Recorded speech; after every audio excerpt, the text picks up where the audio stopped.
मोहब्बत का सफ़र कभी आसान नहीं होता, ख़ास तौर पर जब ये रवायात और रस्म व रवाज के खिलाफ हो। शीतल और ज़ुरक की कहानी हमें याद दिलाती है कि हकीकत में मोहब्बत का फैसला सिर्फ दिल की बातों से होता है, न कि किसी समाजी दबाव या गीरत के नाम पर किए जाने वाले जुल्म के तहत। ऐसी मोहब्बत का एहतराम करने के बजाय कुछ लोग अख्तियार की बेहसी के बायस अपनी ही अजीज़ों के छांव पर कुंडासा बरसाने को तरजीह देते हैं। दावती कत्ल की ये एक अंतहा को पहुंच जाने वाली मिसाल थी, जहां एक तरफ कुरान की तालीमात थीं और दूसरी तरफ बंदूक की गूंज। शैतल ने अपनी मोहब्बत की खातिर बेखौफ होकर मैदान की तरफ कदम बढ़ाया, जैसा कि उसने अपने हाथ में कुरान को मजबूती से थाम रखा था। वो जानती थी कि किस तरह उसके कांधों पर मोहब्बत का बोझ है, और वो सिर्फ एक जमला छोड़कर चली गई। सिर्फ गोली मारने की इजाजत है। ये सवाल न सिर्फ उसकी जिंदगी का, बल्कि हमारे माशरे की बसीरत का भी है।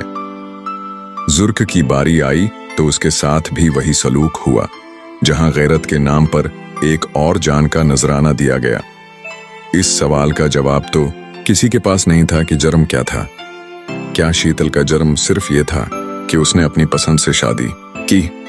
उनके फैसले ने हमें ये सोचने पर मजबूर किया कि इन जालिम खून आलूद हाथों की मुलतवी थी, जिन्होंने अपने ही खानदान के अफराद के साथ ये गैर इंसानी सलूक किया। अहम सवाल ये है कि क्या वाकई इस गैरत का दावी महज निकाह करने वालों के लिए है? ऐसा लगता है कि कुछ की गैरत के मानी सिर्फ अपनी मर्जी को नाफिज करने के लिए होते हैं।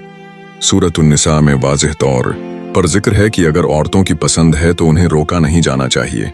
इसकी वजूहात को जानना हमें इन दरिंदों की बज़दिली और बेशर्मी की तरफ इशारा करता है, जो अपनी हरकत और सकनात में कहीं भी अल्लाह की हदायत को नजरअंदाज कर देते हैं। ये सब कुछ एक लम्हे के लिए हम पर यह सवाल छोड़ता है कि क्या मोहब्बत की मासूमियत के साथ खेलने वाले कभी आगे बढ़ेंगे? शीतल और ज़ुरक की कहानी एक तलख हकीकत को उजागर करती है कि हमें जुल्म के खिलाफ आवाज़ उठानी है, ना कि अपने भाई, वालिद और रिश्तेदारों की बेगैरती के तहत अपनी ज़बान बंद रखनी है।